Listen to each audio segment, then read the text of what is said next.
चलिए सभी स्टूडेंटों की इस वीडियो क्लास में स्वागत है। और आप लोग कल इस इशू ऑफ शेयर का क्वेश्चन नंबर 1 से लेकर 25 तक देखे थे, जो आपके एसके सिंह जो राइटर का बुक आप लोग लिए हैं अकाउंट्स का, उसके साथ एक पतला वाला बुक जो मिलता है, वही बुक का ऑब्जेक्टिव का हम डिटेल एक्सप्लेन करके समझाने की कोशिश कर रहे हैं आपको। तो इसमें 1 से लेकर 25 तक हम कल समझा दिए थे और आज मेरा क्वेश्चन नंबर 26 का टारगेट रहेगा, यानी 26 से हम 50 तक कोशिश करेंगे कि आज के वीडियो में दे दें। तो जैसे पहला जो क्वेश्चन आपके स्क्रीन पर जो आपके बुक में 55 नंबर पेज पर होगा, ध्यान रखें कि 55 नंबर पेज पर आपके पतला वाला बुक में होगा, उसी पेज को हम सेम स्कैन किए, कोई अपना मटेरियल नहीं है, बस इस बुक वाले मटेरियल को सिर्फ समझाने की कोशिश करें, ठीक है। तो 26 नंबर जो क्वेश्चन दिया हुआ है आपके स्क्रीन पर कि अंश का निर्गमन किया जा सकता है। देखिए, शेयर में भी इशू, मतलब राइटर कह रहा है कि शेयर को किस तरह से जारी किया जा सकता है। तो पहला ऑप्शन दिया है, ऑप्शन के हिसाब से चलेंगे। ऐड पर, हाँ ऐड पर भी किया जा सकता है, ऐड प्रीमियम पर भी किया जा सकता है और डिस्काउंट पर भी किया जा सकता है। बस नया कंपनी को डिस्काउंट पर शेयर इशू करने की इजाज़त नहीं है, पुरानी कंपनी को इजाज़त है, इसलिए इसमें ऑप्शन होगा उपरोक्त सभी, डी नंबर ऑप्शन इसमें राइट होगा। क्लियर। चलिए दूसरा जो क्वेश्चन दिया है, कंपनी के दायित्व में जोड़े जाने वाले पूंजी कहलाती है। देखिए ये जो ऑप्शन है,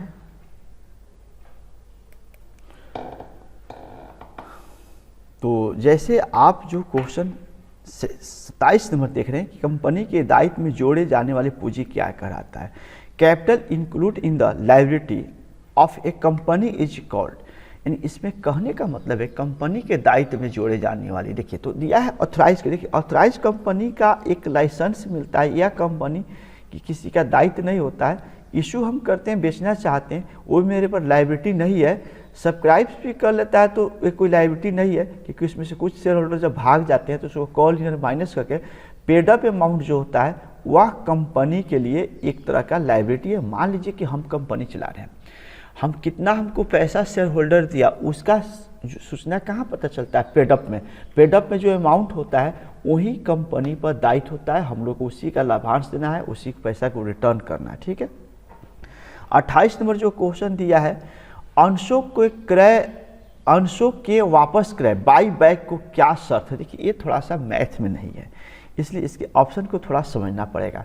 कह रहे हैं what are the condition of the buy back of the share, क्रय वापसी के सभी अंश पूर्व चुकता होना चाहिए। देखिए इसका ऑप्शन में कह रहा है कि क्रय वापसी एक शर्त होता है, जिसमें क्या होना चाहिए, तो पहला शर्त करता है क्रय वापस क्रय के सभी अंश पूर्ण चुकता होना चाहिए। जी हाँ, ऑल शेयर का पैसा पेमेंट है तो उसको क्रय वापसी कर सकते हैं। दूसरा, अंशों के वापस क्रय कुल चुकता पूंजी के 25% से अधिक नहीं होना चाहिए। देखिए ऑप्शन 2 भी इसमें फॉलो करता है और 25% से अधिक नहीं होना चाहिए तो बैक कर सकते हैं। कंपनी का अंतर्नियम ऐसे करने का अधिकृत करता है। जी हाँ, कंपनी के नियम बाई बैक करने का नियम अधिकृत है, इसलिए इसका ऑप्शन होगा डी। सभी ऊपर की ए भी सही है, इसलिए इसमें डी नंबर हम अब टिक लगाएंगे।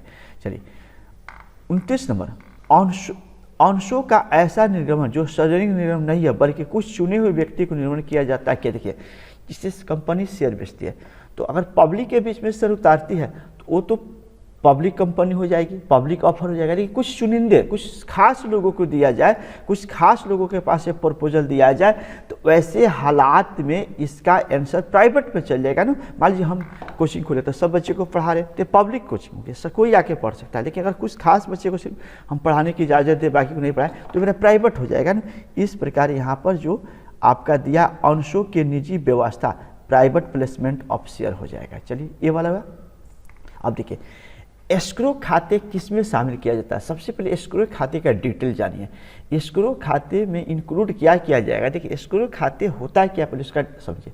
एस्क्रो खाते का मतलब ये होता है कि अगर हम आपको अपना कोई सामान बेचना चाहते हैं और आप हमसे खरीदना चाहते हैं, लेकिन जो सामान है उस पर डाउट है, आपको भी संदेह है, हमको भी संदेह है कि आप पैसा देंगे नहीं देंगे, तो हमको एक एस्क्रो खाता खोलकर थर्ड व्यक्ति के पास, तीसरे व्यक्ति के पास हम लोग इस चीज़ को प्रस्ताव करेंगे कि हम सामान बेचना चाहते हैं और पैसा देना चाहते हैं, इसमें किसी तरह का त्रुटि होता है तो आप इसका समाधान करेंगे, तो उसी को एक एस्क्रो खाता के नाम से जाना जाता है, जिससे सेविंग अकाउंट होता है, करंट अकाउंट, इस खाते से डिटेल होता है। तो एस्क्रो खाते का मतलब ये हुआ। अब आते हैं एस्क्रो खाता एक व्यवसायी बैंक के पास जमा। देखिए 30 नंबर जो सवाल दिया है तो इसमें 30 नंबर जो सवाल दिया है, एक व्यवसायिक बैंक के पास जमा, एक मार्चेंट बैंक के पक्ष में जमा, एक उजरती मार्जिन अंतरण जमा। देखिए सभी होता है। एक किसी थर्ड व्यक्ति के पास अगर 2 आदमी मिलकर कुछ जमा करके तब बिजनेस करता है तो एक तरह का ये हम लोग का तीनों ऑप्शन सही है, इसलिए इसका आंसर डी होगा। इसका आंसर डी होगा।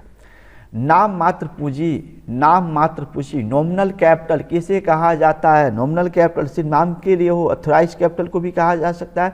आईसी का दूसरा नाम है रजिस्टर्ड कैपिटल, दोनों एक ही चीज़ है, इसलिए ए और बी दोनों सही होगा। ए और बी दोनों सही होगा। इसका सी नंबर ऑप्शन राइट होगा। संयुक्त पूंजी कंपनी क्या है? संयुक्त पूंजी कंपनी क्या है? देखिए संयुक्त पूंजी कंपनी जो है एक सीमित कंपनी है, एक लिमिटेड कंपनी होता है, एक लिमिटेड लायबिलिटी होता है, इसलिए इसका आंसर में हम ज़्यादा दिमाग नहीं लगाएंगे। इसका आंसर लिमिटेड होगा, यानी लिमिटेड लायबिलिटी होगा, सीमित दायित्व वाला पर चलेंगे। अंशों का निर्गमित किया जाता है। देखिए अंशों का निर्गमित किया जाता है केवल नगद में नहीं, केवल उधार में नहीं, नगद के अतिरिक्त किसी अन्य प्रतिफल के, नगद में या नगद के अतिरिक्त किसी अन्य प्रतिफल में। देखिए ये जो है इसका 34 नंबर का ऑप्शन जो होगा डी नंबर परफेक्ट बैठ रहा है कि नगद या नगद के अतिरिक्त अन्य प्रतिफल में भी हम इशू कर सकते हैं, यानी इसका डी नंबर। देखिए केवल नगद में तो हो नहीं सकता है, केवल उधार तो हो नहीं सकता है। अब ये दोनों थोड़ा सा कन्फ्यूज है। नगदी के अतिरिक्त किसी अन्य प्रतिफल के लिए देखिए यहाँ स्पष्ट करा है नगदी में या नगदी के अतिरिक्त किसी अन्य प्रतिफल में, ये वाला ज़्यादा परफेक्ट उसके लिए, इसलिए देखने में सी और डी एक जैसा दिख रहा है, लेकिन इसका नगदी में या नगदी के अतिरिक्त बोला जाता है, तो इसका डी नंबर ऑप्शन होगा। 35 नंबर क्वेश्चन, एक कंपनी का निर्माण होता है, एक कंपनी का निर्माण होता है। देखिए 35 नंबर क्वेश्चन में एक कंपनी का निर्माण होता है, कंपनी का निर्माण होता है संसद के विशेष अधिनियम के द्वारा नहीं, संसद के विशेष अधिनियम के द्वारा ये नहीं होता है, इसलिए गलत हो जाएगा। कंपनी अधिनियम द्वारा, हाँ, निवेशक के समझौता द्वारा, सदस्यों के द्वारा नहीं, कंपनी के अधिनियम द्वारा होता है, इसलिए इसका आंसर बी होगा। इसका आंसर बी होगा। एक नई कंपनी अपने अंशों का निर्माण नहीं कर सकती है।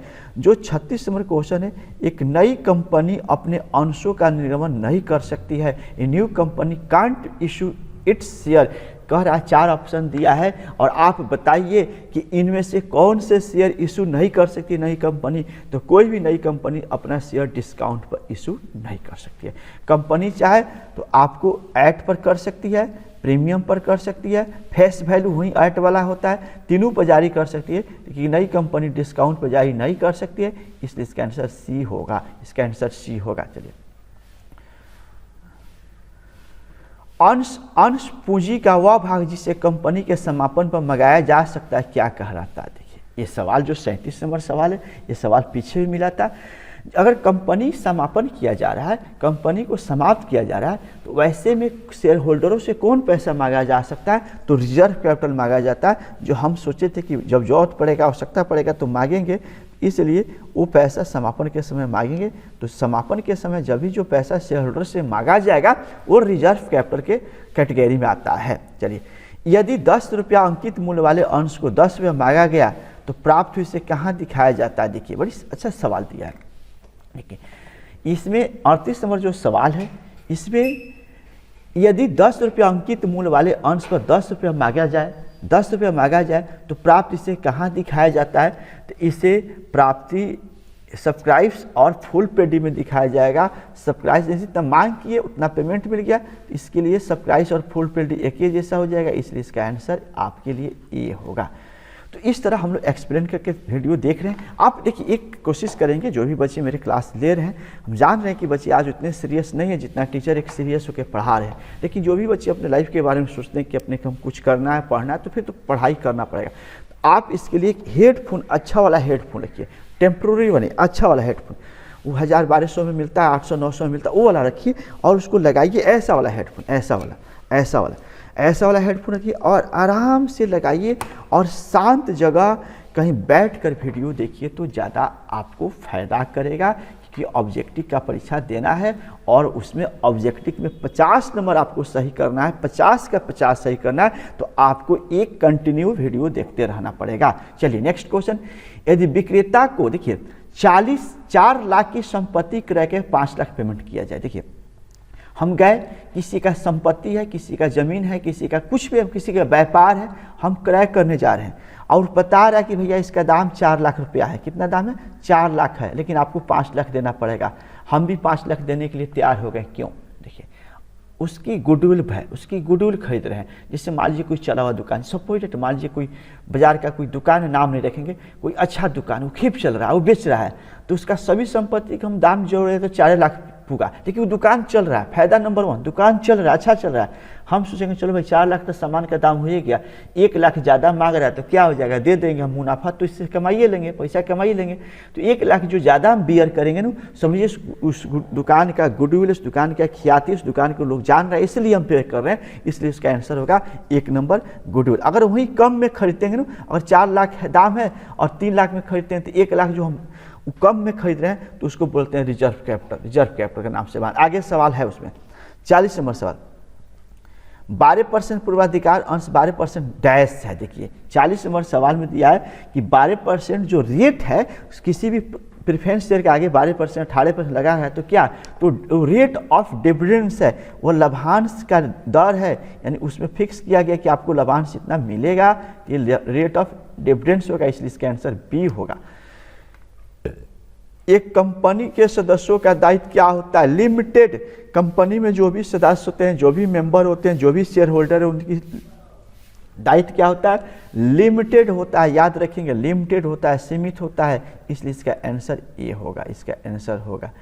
यदि 10 रुपये वाला समता अंश 12 रुपये में जारी किया जाए, यानी 10 रुपये वाला शेयर 12 रुपये में जारी किया जाए, तो इसको क्या कहते हैं भाई? सिंपल बात है, प्रीमियम कहा जाता है, नहीं, इशूएड प्रीमियम कहा जाएगा, इसलिए इसका आंसर बी होगा, इसका आंसर बी होगा।